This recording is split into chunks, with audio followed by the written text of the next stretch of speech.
Oh my gosh. Hi. Good morning. I am in the middle of dressing for church because it's Sunday. Happy Sunday. Um, I decided to do a quick live because I did mention that I would be doing this every day, and so I wanted to keep to that schedule. Um, and what I want to talk about is church hurt. It's already in topic, right? It's church hurt, and I'm talking about this in the sense or from the POV that people are gonna be people. You see how I'm just moving really fast today, because I'm like, you know what? Let me get straight to the point. Let me not waste time. Last Sunday I was very late to church. I did not plan the time well. I'm still, navigating the timing for this, so yeah. Anyways, people are gonna be people, right? And I'm talking about this in the sense of church hurt. I was gonna just say people are gonna be people, but but I did not want it to seem like, hi Trix, oh my god, good morning sir, it's so good to see you here. It is so good to see you here. I've not seen you in a while. I don't know if you've been joining, but I just haven't seen you in a while. Um, yeah. Hey, how have you been? I hope you've been great. I hope you've been doing fantastic. I hope you've been doing really good. Um, I am great. I thank the Lord. I'm bouncing in the Lord as per usual. Yeah, I'm really good. Thank you. Oh wow. So, like as I was saying, we we have to understand that people will be people, and the reason I started thinking about this properly, right, is something I realized yesterday. Something I realized yesterday. I'm doing great, Tricks. Thank you so much. I realized yesterday I was doing my usual prayer walk, right? I do those daily, and I was thinking about going to church today, and I was getting like excited. Oh, what will I wear? Oh, I have to iron my outfit. Oh, it's just a black dress. Like, this is just a dress. It's just a black dress. But yeah, I was excited about, like, oh, I have to iron my outfit. Oh, I have to. And I was surprised at myself. Like, when did I start getting excited about going to church? Because if you know people that grew up in church, after a while, you're just like, I beg, like, I beg. And so and that's scripture came to mind. I was glad when they said, let's go to the house of the Lord. And I was like, oh, thank you, Lord, that it's been a long time since I felt excited about going to church. And I remembered the last time I felt excited about going to church was, like, I don't know, 6, 7 years ago. I think 7 years ago. And I was in this church where I was serving. I was serving in the choir, in the drama, in the event social team, in the welfare team, in the tech team. I was serving in a lot of teams. And the reason I was always excited was, that was my community. That's where at some point, it was where most of my friends were at some point, and then it was just what I was used to because I was brought up in church. But what had happened was it started getting harder to come to church, and the way that people around the church had handled my wanting to leave was not very nice to me. And I remember there was this lady that I like just saw as like a really good friend. I remember telling her about, oh, I'm going through this and I'm dealing with this and dealing with that, and she replies, you complain too much. And that day I was really feeling emotional and needed counsel. And so when she said you complain too much, it shot me in the head. Like, I was like, I'm telling you my problem is that I complain too much. And so that thing really got to me. It got to me so much that I didn't want to go the next day. I think if I mean, we still talk. So if I told her now that, you were the final nail, you were the final reason why I decided I was not going to come here again, I'm sure she'll be very stunned because, but then as at where I was, that was enough reason for me to be like, nobody here cares about me. I complain too much. And I just stopped going. And for the longest time, I started to think about how my church was. Anytime I visited, there'll be someone telling me, "Oh, you should be there." If any department made a mistake or something was not up to par, they'll say, "It's because you're not there." And so the guilt tripping and all of that. So I was very upset. I was very hurt. I did not like how things were, and that church hurt stayed with me for, I think, maybe 4 years, 5 years. I did not serve anywhere. I did not even join any. I would go and come. If I don't feel like going, I'll stay in my house. It became something that I was doing, like I didn't care. So until the day I sat down and asked myself, what was really the problem? And I realized that this was all because of something someone said to me. And so I had to ask myself that question: Is this enough? Is this enough, to make you not want to go to church again? Is this enough to make you dislike the fellowship of the brethren? And so it was a turning point in my head. And I started to realize, based off of that experience, that one person should not inform those kind of decisions. And so that's why, you know, I'm talking about people being people, because people will be people in the sense that there are probably times that you've said something you didn't mean to say that took somebody off entirely. There are probably times that you've done something you didn't mean to do that took someone off entirely, right? And it's so easy for us to get in that place where you are functioning under the influence of that hurt.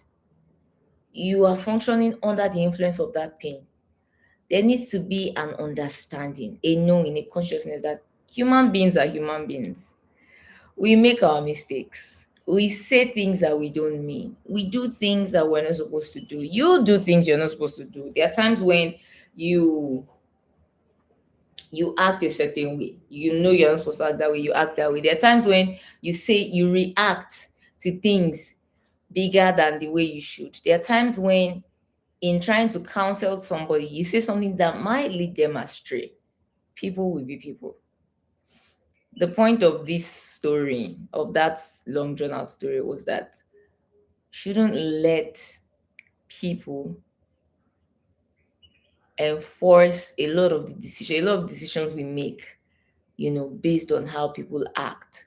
We should not. It should be a conscious decision. You should sit down and do that review of yourself. Why? Why am I making this decision?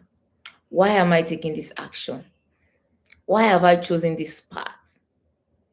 Am I functioning under hurt? And this, I mean, my story is in reference to my serving in church, but it could be any other thing, right? It could be any other thing. You need to sit down and ask yourself, why am I doing what I'm doing? Is it because of something that someone has said? Because people will be people. The same way that you can make mistakes and you can say things you did not mean to say and do things you did not mean to do, or say or do things that would meet the wrong, there's a way he said in Yoruba that I cannot translate in English. But you say something and it doesn't settle well with a person. If you can do that, other people can do that. And so if other people do that to you, there needs to be a consciousness of grace for them in your own heart. You need to give them grace. You cannot hold, I mean, I'm saying this, I shared my story first to just paint a clear picture. I'm saying for 5 years after, church was I would go or not go. Like, it depends on how I feel. I would go or not go, is mood.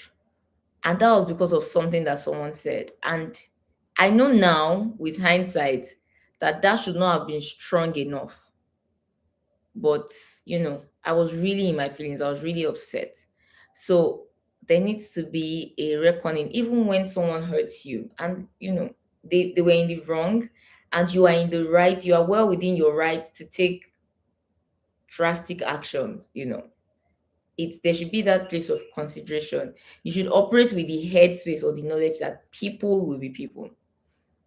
And since I started operating with that headspace, it's guided my actions. It's even guided the things. I mean, before I would just open my mouth and talk to anybody. Now, because I know that people will be people, even those problems, I mean, it's a very select group of people I would share stuff like that with now, because I know people will be people and not everybody will give me the understanding that I'm hoping to get. Not everybody will give me the comfort that I'm hoping to receive. Not everybody would understand the way that I hope they will. Not everybody would be as empathetic as I need them to be. So if there's that headspace, it's I was counseling somebody like a couple weeks ago, and she was talking about how people are this and that and doing this and that, and I had to explain to her. I'm like, look, you have to understand that people are people. I said in Yoruba, Eyobaje, and what this means is people are kind of spoiled. People misbehave naturally. The default state is that people will misbehave because that's our nature. It's like when you have babies. Babies want to test the limits. Babies and toddlers, if you say sit down there, they'll sit down and watch you and then stand up to see if that's allowed. If you don't say anything, then they will start running around. If when every time you say don't touch something, a toddler will keep reaching for it, keep reaching for it, keep reaching for it to see how much they can get away with. And that thing doesn't leave. It never leaves. As you grow into an adult, it grows with you. So when you meet a person or when a person meets you, that thing is still at play. People are always going to express to the extent which you allow them. And so if there's that knowledge of people, people are adventurous, people like to find out, you then need to set the boundaries for what is allowed. You need to set the boundaries for what people can say or not say. One of my examples of that in scripture, of course, is David. I feel like anything I'm talking about, I can find an example of David in that. David was always chill, right? But when the times that he was upset that were recorded, one of them was when he was fighting Goliath. And one of the reasons for his upset was because of how Goliath had spoken about God. There was that clear boundary. About this, we don't talk like that. We don't talk about, bro. No, no, no, no. Okay, let me be serious. When it comes to God, we don't talk about God like this. We don't disrespect God like this. We don't speak about the name of God like this. That was the boundary. And so for every time that he he said that, who are you, I'm gonna kill, I'm gonna, all the things that he said, really, there was an element of anger there because you don't do this. And so that is a boundary, that's a personal thing. It's outside of other people, it's you got to set those boundaries to say this I allow, this I don't allow. And it boils over into every aspect of life, right? At work, there are jokes that you will say to me, I will laugh, right? Because ha ha, har har har. There are things you say to me immediately, as smiley as I am, as goofy as I get. There are things you say to me, and instantly my face will harden. So you need to set those boundaries because people will be people, so that you are able, and the reason for this is so that you are still able to love people without struggle, so that you're still able to love people with an open heart, so that you can go to church now, to bring it to church hurt, so that you can go to church seeking God rather than looking at people. I mean, if I'm in a church and I hear that the pastor does something wrong, unless I feel that thing in my spirit to leave that place, I'm not gonna leave. And that's because I didn't go there for the pastor in the first place. I went there because that's where the Lord led me to go in my heart. For any organization I'm working in, I prayerfully approached, right? And so if I'm there, I'm there. And when I need to stop being there, it's not, I don't think about it. I said it yesterday, day before, remove men. The problem is for a lot of us, men are at the forefront of a lot of our decisions. Men are at the forefront of a lot of our processes. Men are at the forefront of a lot of our reasons. And sometimes that's a good thing. Like, oh, I started giving to orphanages more because my mentor does it. That's a great thing. I started being kinder because somebody I admire, there are those parts and it's great. But there are the parts where um, I stopped giving to people in need because a beggar scammed me. That's trauma. Don't act from the place of your trauma. I guess is the if you were to ask me, if you were wondering the point of this thing of this entire life today, this generation, especially my generation, those of us millennials, a very traumatized. We're a very traumatized generation. The millennial generation is a very traumatized generation, and so a lot of us are living under the influence of that trauma. We're acting under the influence of that trauma. That trauma is driving a lot of our decisions, is driving lot of our processes, is driving our interactions even. You cannot afford to let your trauma be the determinant, I said determinant for how you live your life. You cannot. You can, no, no. Okay, just no. And you cannot do this because if you allow that to happen, you will constantly make decisions from that place. Everything you do will be laced with that trauma. Even when you love, your love will be laced with that trauma. You might be in your own honesty and openness. You might be trying to love somebody fully and properly, but it will be laced with trauma. So, in all honesty, I said in all honesty, wow. In all honesty, you cannot. People are going to be people. People are going to falter. People are going to hurt you. People are going to offend you. People are going to do things that you don't like. People are going to drive you up the wall. I've been off the wall. I don't know how they drive you, but something to do with the wall. You know, people are going to test your limits, whether in church or out of it, to be honest. I know I'm using the church hurt edition, but I'm saying this will happen outside the church as well. People are just going to be people. They will just be people. And because people will be people, you cannot allow the hurt from people drive your decisions. In my case, it was church hurt, right? It was, excuse me, but it could be anything else for you. It could be a colleague that hurt you. It could be a business partner that did something. I'm saying come out of that place of acting from trauma, because when it's time for you to love, your love will also be laced with trauma.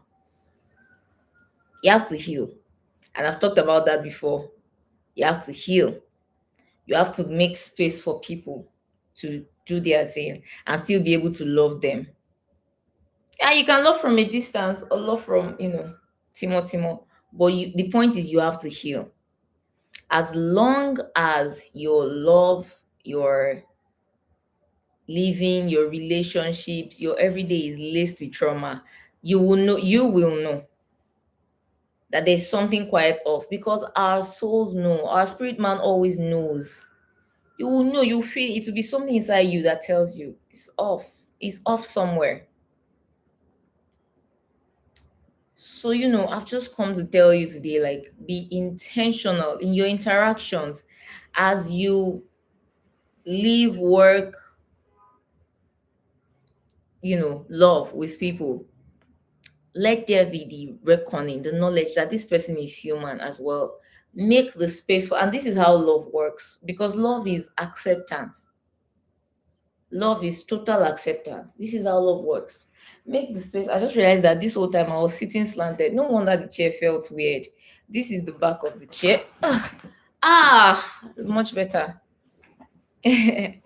Much better. I just realized. I don't know how I sat like that this whole time. I guess like 20 minutes or more of sitting like this. Yeah, make space for people. Make space for people to be humans around you. Make space for people to be themselves around you. And if they say or do something that hurts you, separate the person from the offense. You can still love them.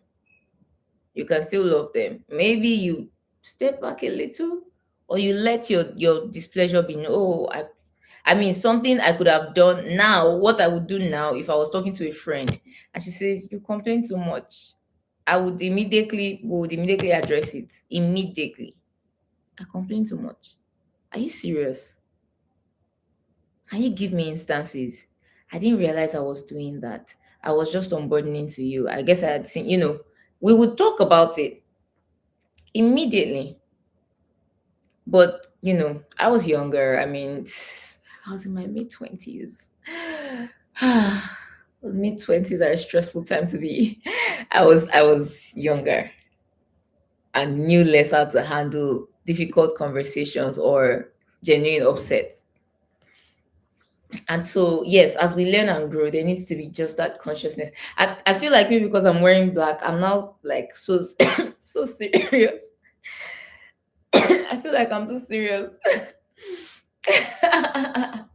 Maybe it's the black. I don't know, but yeah, black is like my favorite color, by the way.